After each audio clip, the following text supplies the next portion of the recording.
Over the last few months in particular, we've been seeing a lot of the tech companies coming out of the gate saying, hey, no more tracking pixels. Apple in particular has been a big player. If you haven't been watching the news, Facebook, one titan against the other, has been jabbing against, tech giant other titans and just saying, hey, we need pixels. It powers a lot of our ad revenue and all of these sorts of things. But Apple is stuck to their grounds. And I mean, it's no wonder why. Shortly after they implemented no third-party pixels, they released their own internal advertising platform. And we're going to be seeing a lot more of that, DPB gang.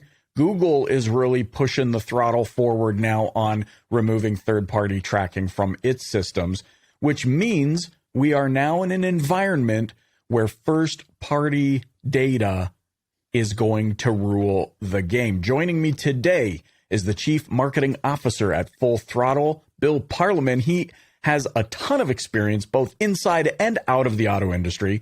We're excited to have him on the show today to join and share his perspectives on first-party data and, more importantly, what you can do with it. Bill, thanks so much for joining me on the Dealer Playbook podcast.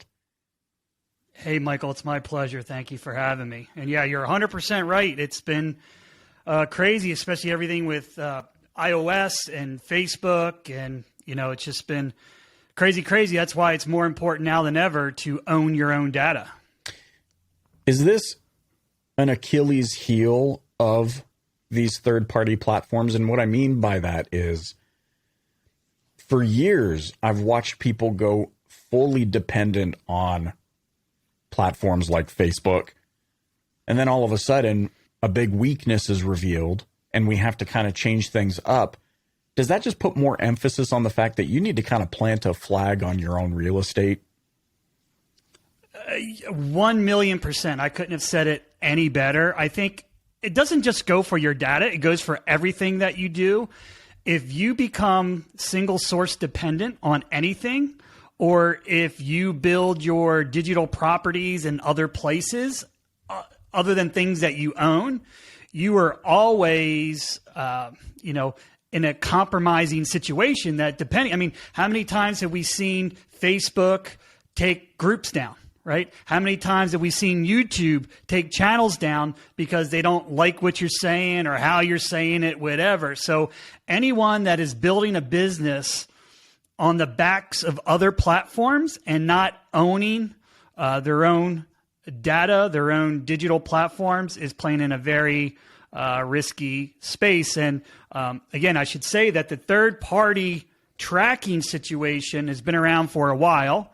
Right now, it's about 50% of third-party cookies are being tracked. So Safari, Firefox, they all stopped tracking third-party cookies years ago. Chrome was going to shut it down this year.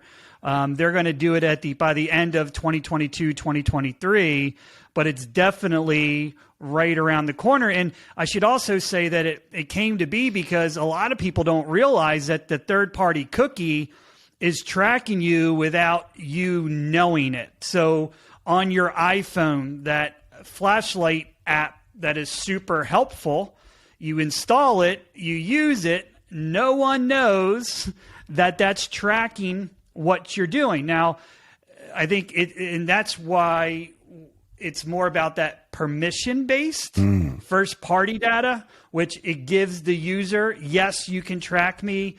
You have the ability to opt out or stay in. But anyway, that's where that whole third-party data really started getting hot and heavy after the presidential election a few years ago with was it Data Analytica that had all the, that they had the data come out, and there was a breach, and then everyone said, wait a minute, they have all this data on all these people. How are we keeping that safe? So that's when tech companies really said, okay, we got to do something about this. When they saw a very Star Trek data looking Mark Zuckerberg sitting in front of senators answering some hilarious questions, but also yes. seeing, and you know what? God bless the man, but what looked like a soulless creature sitting there. Yeah. Yeah. But it does bring up an interesting point. Obviously, I know you've heard it. I hear it all the time. Yeah, man, just the other day I was talking about going to Harry Potter Land, and then well, look what happened. I go on to Facebook, and I see an ad for Harry Potter Land. Our phones are listening. And it brings me back to a statement that I believe Rand Fishkin shared on the show, or maybe it was in a private email. I can't remember, but we were talking about something to this effect, and he just said, well, that's what the internet does. It is an incredible listener, whether it's listening to what you type in, understanding context through its algorithms or whatever. I mean, but you made me think of that, especially talking about the flashlight app, because nobody really considers, but your phone knows everything about you, where you are, your behaviors, your appetites, the restaurants, the food you like everything. It's tracking all of that. You never really think about something as quote unquote harmless. And I don't want to freak anybody out, as a flashlight app, understanding the context by which you needed an extra source of light or whatever. Right. So yeah, this brings me to, I guess, a follow-up to this point, though. We're now seeing it on iPhone, where anytime you download an app or something like that, you get that pop-up. I'm sure everybody's seeing it now. Hey, we need to ask your permission. Allow, don't allow. Correct. And I think the idea of don't allow appeals to this, well, my privacy is my privacy. Does that have a negative impact, though? Like, are you just going to start seeing it? Like, am I, a 40-year-old man, going to start seeing advertising that has nothing to do with me then? Like, I'm going to start getting... Well, you could. I mean, sometimes you do see it. I mean, I see advertising all the time that's just poorly targeted to who I am, what I do. It makes zero sense. But there are, other ads that I do see that obviously make sense. And I know there's a big opt-out. I'm not sure of the percentage, but it was a high percentage of people that actually do opt out and say, yes, do not track me. I think everybody's a little bit different. I personally enjoy a specific experience when I go online. Hey, if I'm looking at something, if I'm on an app, whatever it might be, wine.com, hey, I might get an ad about a different wine or a new wine gadget or whatever it might be. So for me, that doesn't, and I just assume that everybody's tracking me anyway. So that's just one way to handle that. But I prefer, and that's really, the third-party cookies, first-party cookies have a lot to do with that personalized search experience. So it just depends on where you are on, that spectrum. Do you want to be tracked? Don't you want to be tracked? Do you want specific ads and offerings that, are important for you? So, but I do think as the deprecation of that third-party cookie, I think it's going to be harder and harder for brands and advertisers to really focus on really laser-focused ad targeting, for sure. As opposed to having what I call a bucket of first-party data that you're collecting off of your own digital properties that you own, that you control, that are in market, that you can market to, because I don't know, in the auto space, it's pretty rare that you land on a Subaru or a Mitsubishi website unless you're looking for a car. Like, I don't remember the last time I went to, outside of my job, like when do you land on a dealer's website if you're not in the market for a car or service, that type of thing. So getting that first party in market data is going to be huge. Yeah, this is really interesting to me. And it ties into what you had said earlier about being single source dependent. You're just always in a compromising situation. And that really rings true here. So for those that aren't familiar with the terminology, Bill, what do you mean by first party data? Sure. So first party data is data that you collect from your own digital properties, as opposed to aggregated data from other properties that you don't have a relationship with that collects your data. So you would install a pixel on your website and then you would be able to collect that first party data. In the auto world, there's typically only one or two sources of that first party data. That's your data in your CRM, is really where most dealers have their first-party data. If they're as progressive enough to have education-based marketing, downloads, and things like that people can leave their name and their email, and they're able to store that information, then it's typically 1 to 2 sources of that first-party data. And with auto dealers, the problem is that data, that first-party data, in many cases is rear view, meaning it's an old transaction, it's someone from a few years ago that filled out a form, that type of thing. So it's not very in-market, actionable first-party data. This is interesting. I was just looking up here.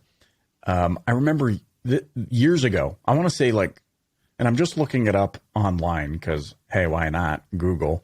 IBM CEO Jeannie Rometty crowns data as the globe's next natural resource. And this is in 2013. And it's intriguing to me that here we are now with enough understanding and, like you said, rear view almost experience to help us understand, oh crap, I need to be gathering my own information because it is the equivalent in today's world of tapping your land for petroleum, for Sure. oil, in what you can do with it. You had mentioned installing a pixel. Where does one get this pixel? Well, there are different companies out there that can help you with that type of technology. I personally, Full Throttle is one of those companies that helps businesses, brands, media companies help build more of that first-party data. And you're 1,000,000% correct that there is a gold rush currently because of everything going on that first-party data. The problem is a first-party data famine in that there's not a lot of it. So how are we going to work together to help, gather and collect that first-party data from your digital properties?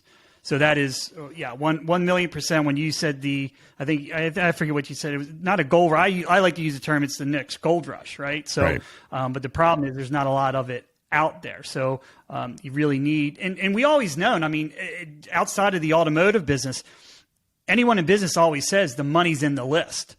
I believe the number one thing that all businesses must do is collect a list of people that they own, that they control, that they can market to whenever they want to. So when you have that list, you're completely, you're future-proofing your business from, third-party crackdowns, the government, CCPA, all those types of things. It's your data. You own it. So I think that is a very, very important skill for businesses to make sure that they're doing, is that they are collecting, list of people who are interested in the products and services that they buy. The first thing that comes to my mind, and I'd love your take on it, is the CRM. Most Sure. dealerships have the equivalent of a small town's population in there, at least. Some may be a small city. However, what always intrigues me about what you're saying, like as you were talking, my marketer brain just kicked in. I'm like, okay, there's a funnel here. We're gonna bring them through this funnel, and the whole purpose of it is to ascend them to a new layer of retention and loyalty and brand advocacy and repeat referral, all of these things. And in my mind's eye, I can see the sequence of events that I would take people through in a very inbound fashion, which perhaps is how we can explore the full measure of first-party data. But right now, it's like run ad, get lead goes to CRM, lead gets burned so often by some robotic, empathy-voided, follow-up sequence, and then we miss the boat on what we could have actually done to tap the resource. And it's funny, I feel like you're setting me up with these questions because, in the auto space, we know that 95% of the time a CRM is used to manage leads. But what does a CRM stand for? Right. Customer Relationship Manager, right? So we're not using it in the auto space to manage those relationships. And I would say And for the most part, most dealers would agree, or people in the automotive space would agree, that we do not do a great job of communicating and talking to our previous customers. There's going to be some. I know there's going to be some say, hey, wait a minute, I do that all the time. But for the most part, right, it's not, so how do you collect? And again, that's rear view. Those are people that have already been on your website, transacted, etc. Like whether or not you're doing anything with those people is up to you. I would highly suggest that you do that in a customer-centric type of way, not in a dealership type of way. Like, hey, come buy more stuff, but in more of building a relationship over time. Imagine if you had your whole entire database from the last 15 years and you were sending them meaningful, helpful information that they could interact with your dealership so that the next time they're in the market to buy a car, they're not thinking about the guy or gal next, down the road. They're thinking about the dealership that's been sending them great information, all of these years, when now it's time for them to buy the vehicle. So that's big. The other thing too in the CRM is, I don't know if you've ever been into a dealer CRM. A lot of times that data is not great data. It's inaccurate. It's not complete. We have, technologies that allow, their customers to actually do their own data hygiene, where they go in and update, the mileage on their cars, their address, how many, I don't have this car in my garage anymore. Let me remove it. So when you get into CRM data, a lot of times that data is not very accurate. I mean, for the most part, that third-party data that advertisers and agencies are relying on, that third-party data is very similar. You don't know how old it is. Many times it's inaccurate. That's why, when you think about when you do some sort of direct mail campaign or email campaign, the list that you pull, that you mail to, always outperforms that conquest campaign where you're pulling a list of people that may or may not be in the market. Right. And it's just based on user intent. So, but when you mix in your own database, then those numbers become much better because there's that relationship with you and you know who they are, et cetera. So that's where we're trying to get to, is how do we get more of that in market now on your website traffic that has not bought, but they are looking to buy. And now what we're looking to do is help influence these people that visited your website within the last day or two to come into your dealership and buy a car or get their car serviced. I love it. What are some examples of data that can be collected? And then maybe let's talk about how we do that effectively. So starting with some examples of what can we collect? What kind of things can we understand about how people work through our websites, sure, or however we're choosing to interact with them?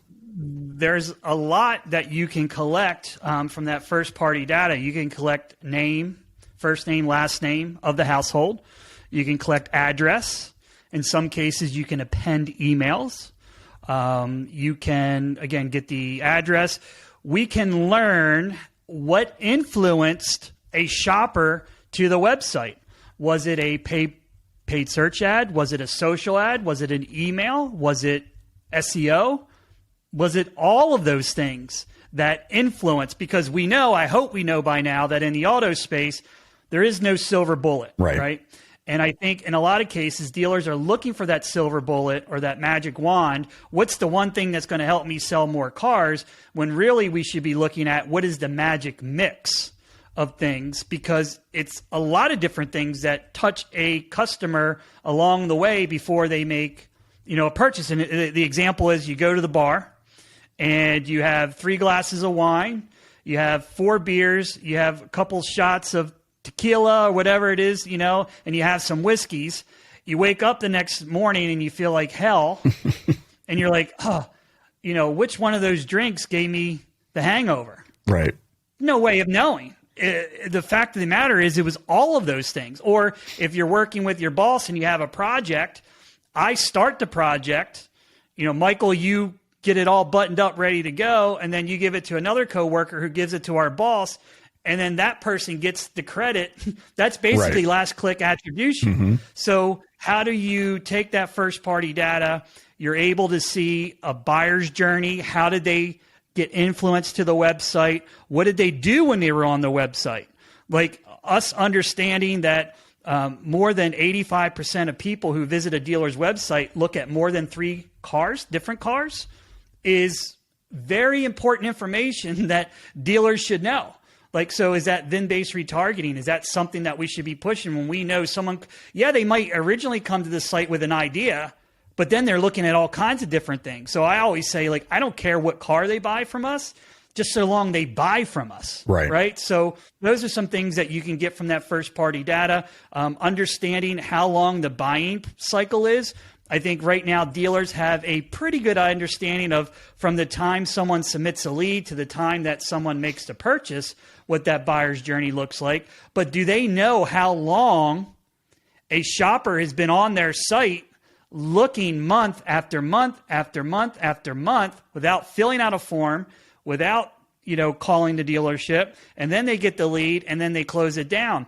Would you like to know those people who are on your site for months and months, still looking, haven't bought? Is there something that you would like to send them to help move them through the funnel to take them from building awareness down to ready to buy? And there are ways to do that utilizing that first party data. So names, addresses, you're able to get emails in some cases, the buyer journey, and you're able to basically what we call closed loop marketing. You're able to take from what the marketing channel was, did it drive this shopper to the site? What did they look like? Did they buy? What did they buy? And then how do you attribute or show the influence of all the different things you're doing from a marketing standpoint? How did you attribute that back to a sale? And that's always been the holy grail. When I got into this business 10 years ago, I was in the digital world and SEO, and we were having a conversation yesterday, and how sort of like I feel like today, first party data and owning your data is sort of like where we were 10 years ago in the automotive space with SEO, where I would have website vendors say, why do you need to write so much content on the website? And I was like, what are you talking about? Because I came from outside of automotive. So it was very antiquated. So I think now what we need to do is kind of bring everybody up in the speed into that power of first party data and saying, hey, the marketing, I'm spending thousands of dollars a month, a year, millions sometimes in a year. What's working? Not just what's driving leads, what's driving sales. And 10 years ago, when I was talking to dealers about SEO, they're like, this sounds great, but how do I know it's going to sell me any cars? Right. Well, now with that first party data, that attribution and influence modeling, you're able to give that dealer or that business owner or that media agency insight into what's working and what's not. Because, John Wanamaker said, I know half of my advertising budget is wasted. The problem is I don't know which half.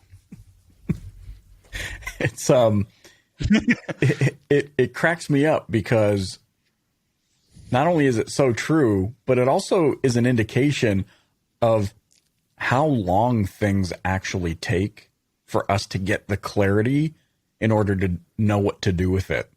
And it also makes me chuckle a little bit because there's been this long-standing feud in our industry. Most of it self-inflicted, I would say, but it reminds me of, like, my mom is Portuguese, but she's from the islands of Portugal, which are actually closer to mainland Africa than they are to mainland Portugal. And there's this rivalry. Okay. Oh, they're not real Portuguese because they've never lived on the mainland and vice versa, right?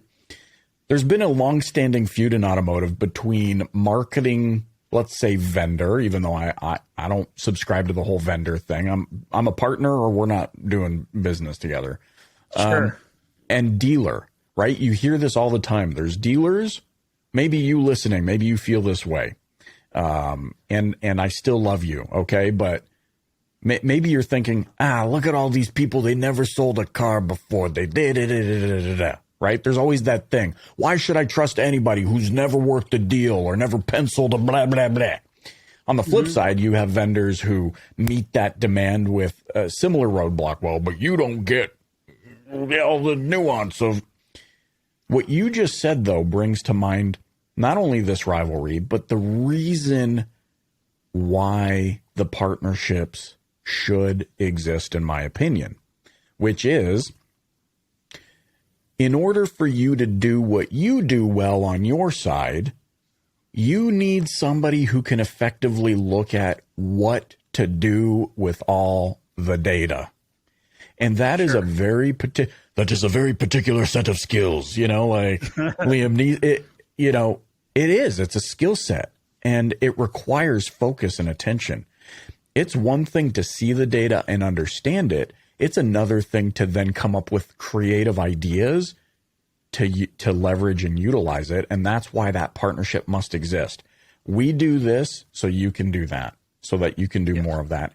And so I think that's brilliant, the way that you've laid that out and what you can collect. Now, some dealers might be thinking, well, but I already collect first name, last name, address, and emails, and all of those sorts of things.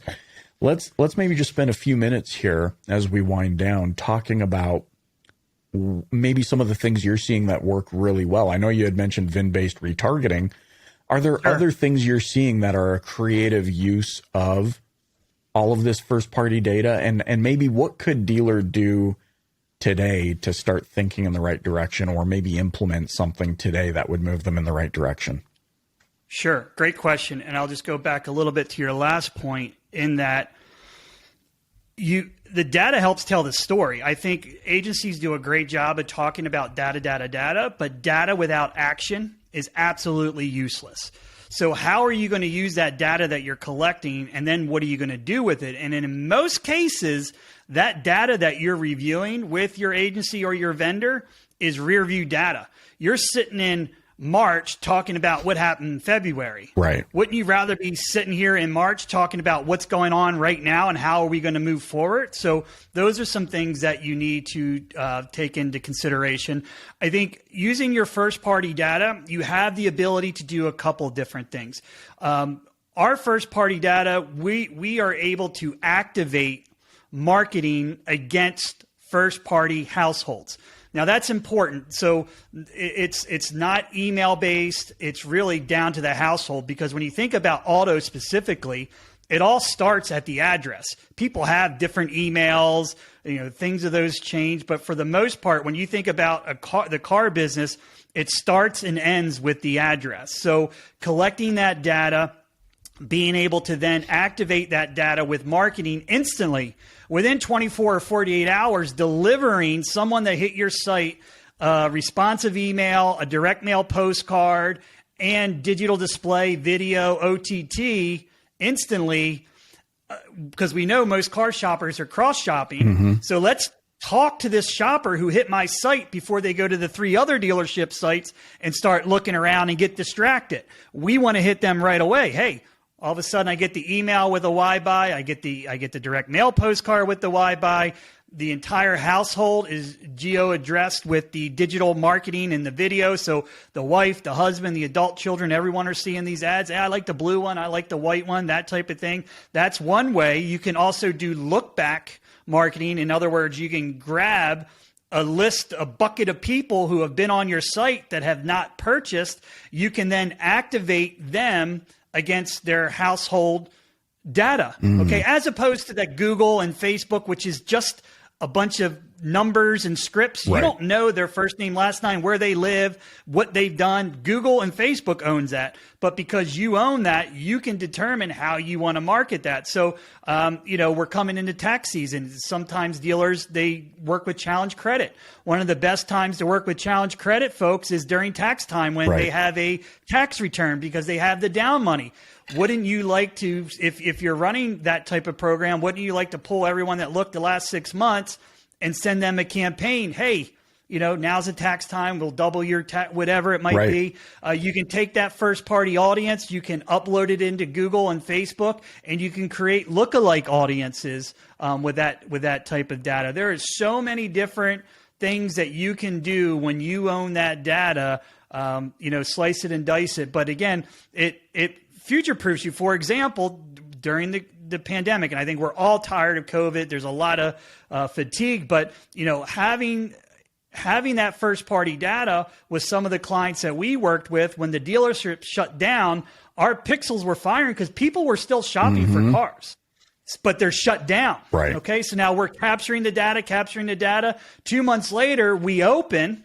Everyone's looking around. Okay, well, what now? Let's open the door. Let's see. But the dealers that we worked with had a whole bucket full of people that came to their site that said, yes, you can use my location, and we have them safe, secure.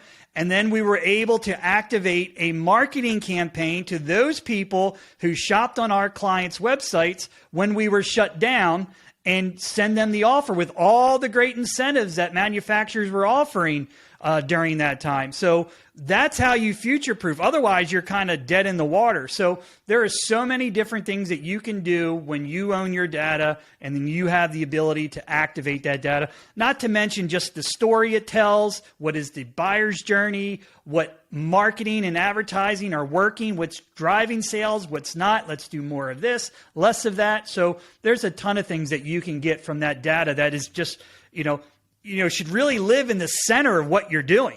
It shouldn't interfere with anything else you're doing. It's there to, look at all the traffic that you're driving and say, okay, how can we convert more of this traffic into showroom traffic? I love this conversation. How can those listening get in touch with you to learn more? Sure. If you'd like to learn more, feel free to reach out to me. My email address is bill.parlaman, Parlaman, at FullThrottle.ai, or you can simply go to our website, FullThrottle.ai, and hit us up, and we'd be happy to talk to you about your plan for first-party data. We're going to be at NADA, so this is around that time, so we are going to be at NADA, so we're going to have a nice booth there. If you'd like to come by, stop by, say hello, do a demo of some of the tech. What I want to leave everybody with is, do you have a plan for your first-party data? Like, what is your plan? Is it important to you? Is it something that, you feel like you need to do? If not, hey, cool, got it. But if you're in that boat, like, yeah, I need a plan, or I didn't even know this was a thing, come, give me a holler, shoot me an email, see us at NADA, and we'll be able to help put together a first-party data plan for you and your dealership. Amazing. My man, Bill, thanks so much for joining me on the Dealer Playbook podcast. Thank you, Michael.